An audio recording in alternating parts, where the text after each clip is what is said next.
पेशा पर उलगुलान के लिए बैठक रखे थे, क्या उस निर्णय लिया आप लोग? कल मतलब 24 फरवरी से झारखंड विधानसभा का बजट सत्र शुरू होने वाला है और यह बजट सत्र काफ़ी लंबा होगा।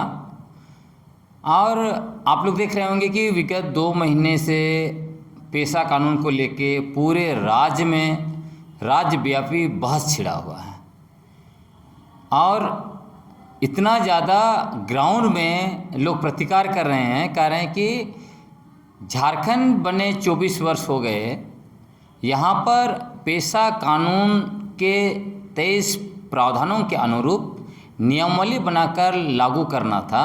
उसके जगह पर झारखंड पंचायत राज अधिनियम 2001 एक नया कानून बनाकर यहाँ के अनुसूचित क्षेत्रों में डाल दिया गया है जो असंवैधानिक है। इसीलिए पूरे राज्य के आदिवासियों की मांग है कि यहाँ पेशा कानून 1996 को ही हूबहू लागू किया जाना चाहिए और जो नियमावली बनाया जा रहा है वो पेशा कानून के असंगत है। इसलिए हमारी 3 प्रमुख मांगे हैं कि झारखंड के बजट सत्र खत्म होते होते ये चीज़ें होनी चाहिए। पहली मांग तो यह है कि झारखंड के अनुसूचित क्षेत्रों में जो विगत 24 वर्षों से असंवैधानिक तरीके से लागू किए गए पेशा कानून के जगह पर झारखंड पंचायत राज अधिनियम की धारा 1-2 को संशोधन करते हुए उसको अनुसूचित क्षेत्र से हटाया जाए। दूसरा मांग है कि 29 जुलाई 2024 को माननीय झारखंड उच्च न्यायालय के द्वारा दिए गए परम आदेश के आलोक में पेशा कानून 1996 के 23 प्रावधानों के अनुरूप नियमावली बनाकर जल्द से जल्द उसे लागू किया जाए।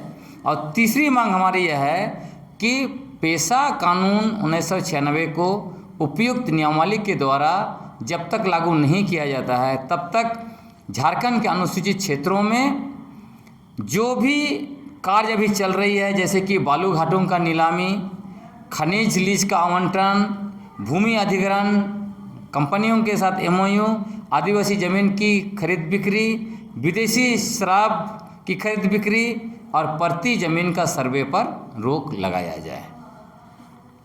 विदेशी शराब की बिक्री या जो न्यू उत्पाद पॉलिसी के तहत दुकानों का आवंटन होना है उसकी बात कर रहे हैं। सभी चीज़, चूँकि अनुसूचित क्षेत्रों में शराब बिकेगा कि नहीं बिकेगा उसको भी सारा कुछ देखरेख करने का या उसका निर्णय लेने का अधिकार ग्राम सभा के पास है, वो ग्राम सभा तय करेगा।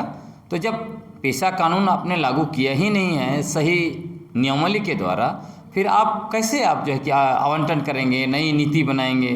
तो ये तो ग्राम सभाओं के साथ अन्याय है। इस बीच सरकार से आपकी कोई बातचीत हुई है? पहले बातचीत हुई थी जिसमें वो लोग कह रहे थे कि हम लोग लागू करेंगे। उसी बीच में कुछ मंत्रियों से, विधायकों से जो भी बात हुआ, सभी लोग यही कहते हैं कि जो कि इंडिया गठबंधन के 2 बड़े घटक दल कांग्रेस और JMM दोनों ने वादा किया था, उनके मैनिफेस्टो में था कि वो पेशा कानून 1996 लागू करेंगे। इसलिए वो कहते हैं कि विश्वास कीजिए हम लोग हर हालत में लागू करेंगे। तो हम लोग विश्वास कर रहे हैं। इसीलिए अभी जो विधानसभा सत्र चालू होने वाला है कल से, उसमें हम लोग कोई प्रतिक्रिया नहीं कर रहे हैं। हम लोग विधानसभा का घेराव नहीं कर रहे हैं। हम लोग उनको अवसर देना चाहते हैं। हम लोग देखना चाहते हैं कि ये लोग आखिर क्या करते हैं 27 दिनों में। अगर 27 दिनों के अंदर में कोई भी रिजल्ट नहीं आएगा तो निश्चित तौर पर हम लोग पेशा उलगुलान जो है कि वो शुरू करेंगे। ज़मीन पर लोगों का मोबिलाइजेशन चालू हो चुका है, लेकिन पेशा उलगुलान खूंटी से शुरू होकर झारखंड की राजधानी रांची पहुंचेगी और पेशा उलगुलान की पहली सभा एक तरह से हो रहा है, वो 11 तारीख को खूंटी कोर्ट ग्राउंड में बहुत ज़बरदस्त सभा होगी। आपने एक अवसर पिछले विधानसभा चुनाव में भी दिया था, ये दूसरा अवसर देने की बात कर रहे हैं।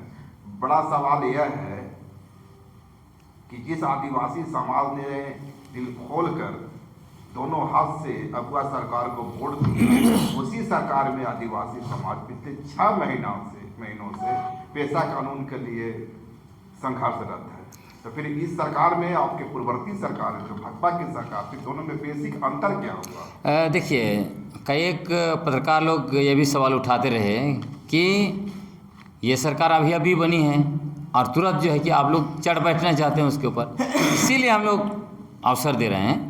और जब आपने कहा कि बीजेपी सरकार और इस सरकार में क्या अंतर है, तो इसको तो मैं बहुत स्पष्ट कहता हूँ कि हम लोगों को विगत चुनाव में भी अनाकोंडा और नाग सांप के बीच चुनाव करना था, तो हम लोगों ने अनाकोंडा को नहीं चुना, नाग सांप को चुना, क्योंकि अनाकोंडा तो हम लोग को निकल जाएगा, हमारा अस्तित्व भी नहीं बचाएगा।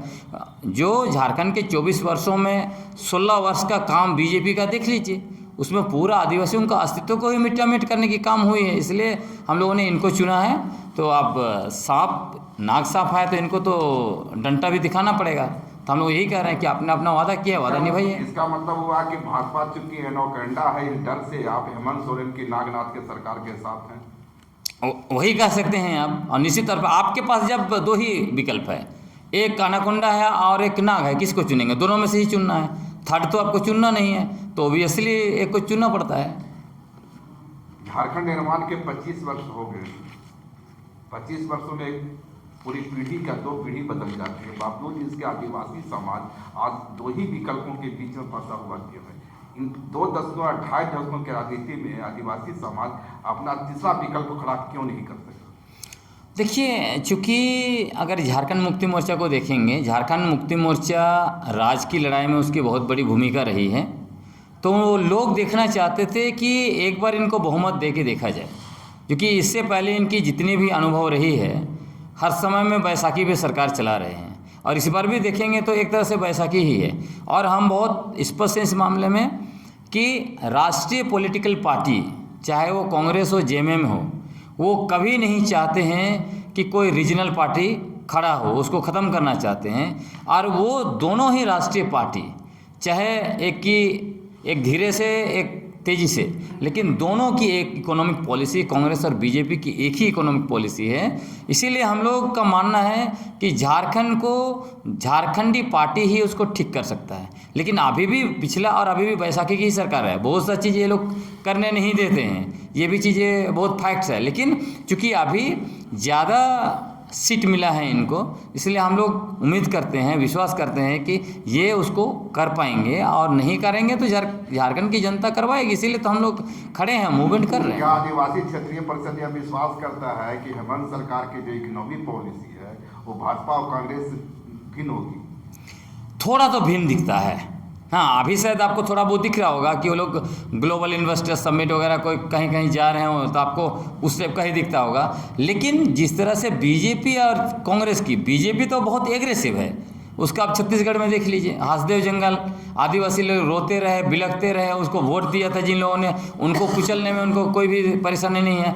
कांग्रेस जो है थोड़ा सा स्लो करके चलती है, और कांग्रेस में क्या होता है, आप थोड़ा टेबल टॉक कर सकते हैं, बात कर सकते हैं। जेएमएम उससे भी थोड़ा लचीला है, उनके साथ आप मिल सकते हैं, बात कर सकते हैं, आप उनके साथ गले मिल सकते हैं। तो इकोनॉमिक पॉलिसी चूँकि पूरे देश में मौजूदा आप देखेंगे तो जो भारत, नेहरू का भारत, उस समय मिश्रित आर्थिक पॉलिसी थी, वो टोटल अभी कॉरपोरेट में शिफ्ट हो गई है, जिसको हम लोग डेमोक्रेसी बोलते हैं भारत में। अभी पिछला 10 साल में देखिएगा टोटल जो है कि कॉरपोरेट डेमोक्रेसी में इंडिया चेंज हो गया है। तो पूरा का पूरा इकोनॉमिक पॉलिसी कॉरपोरेट के हाथ में है, किसकी सरकार बनानी है, कहाँ कौन जंगल को बेचना है, सारी नीतियाँ वही निर्धारित कर रहे हैं। ये तो सिर्फ सीट में झुंझुना की तरह बैठे हुए हैं। तो उस इकोनॉमिक पॉलिसी जब सारा कुछ कॉरपोरेट तय कर रहा है, डेमोक्रेसी कॉरपोरेट तय कर रहा है, उसमें अगर ये थोड़ा लिबरल तरीके से चल रहे हैं, वो भी कोई असाधारण निर्णय नहीं है, उसमें भी आपको मतलब उस दिशा में जाना। तो इसलिए हम लोग को लगता है कि निश्चित तौर पर हम लोग इनको प्रेशर डालेंगे और प्रेशर कर पाएंगे। अल्टीमेटली डेमोक्रेसी जनता चलाती है। इसका मतलब तो यह हुआ ना कि आदिवासी समाज इस नागनाथ और एडकुंडा की लड़ाई में इतना विवश हो चुका है कि नागनाथ में अपना प्रतिबिंबन देखता है। पॉलिटिकल नहीं है, दिखता नहीं है, वो अवसर दे रहा है। जिस दिन उसको यह विश्वास हो जाएगा, ये नागनाथ जो है कि अपना विष नहीं निकालेगा अपने से, वो जब भी जरूरत पड़ेगा वो डसेगा। तब आदिवासी समाज निश्चित रूप से अपना विकल्प खड़ा करेगा। और ये जो आदिवासी क्षेत्र सुरक्षा परिषद, वो ऐसा ही विकल्प तैयार करने की दिशा में ही कदम है, क्योंकि हम लोग सामाजिक संगठन हैं लेकिन हम लोग राजनीतिक उद्देश्य के साथ काम कर रहे हैं। और ये निश्चित तौर पर आदिवासी लीडरशिप, आदिवासी समाज में बौद्धिक उन्मूलन, यहाँ आदिवासी राजनीति और सत्ता को दिशा देने में हम लोग बहुत अहम भूमिका निभाएंगे। यही तो आप पे आरोप है कि कलेक्शन टुन्नू की नीति महत्वाकांक्षा है राजनीति के क्षेत्र में अपना करियर बनाना। नहीं, मैं चुनाव नहीं लड़ने आ रहा। मुझे अगर चुनाव लड़ना होता ना तो मुझे 2009 में राष्ट्रीय पार्टी से टिकट ऑफर था। उस टाइम में 2 बड़े बड़े कॉरपोरेट हमको पैसा भी ऑफर किए हुए थे, मैं तो तभी लड़ जाता। अभी तक कम से कम 2-3 बार चुनाव लड़ जाता, जीतता, मंत्री भी होता, शायद नहीं जीतता तो कम से कम 2-3 बार चुनाव लड़ने का रिकॉर्ड होता। मेरा नहीं, मेरा बहुत क्लियर है हमारा कि हम लीडरशिप खड़ा करेंगे। अभी प्रॉब्लम क्या है कि हम लोग जिनको चुनाव जिताते हैं वो विधानसभा में मुंह तक नहीं खोलते, क्योंकि उनके पास उस लेवल का नॉलेज नहीं है। तो हम लोग पूरा लीडरशिप बिल्डिंग इतना ज़्यादा कर देंगे कि आने वाले समय में हमारा कौन एमएलए होगा, लोगों को कैंडिडेट खोजने की ज़रूरत नहीं पड़ेगी। तो वो जो वैक्यूम है ना, उसको हम लोग सशक्त करने का अभियान चला रहे हैं।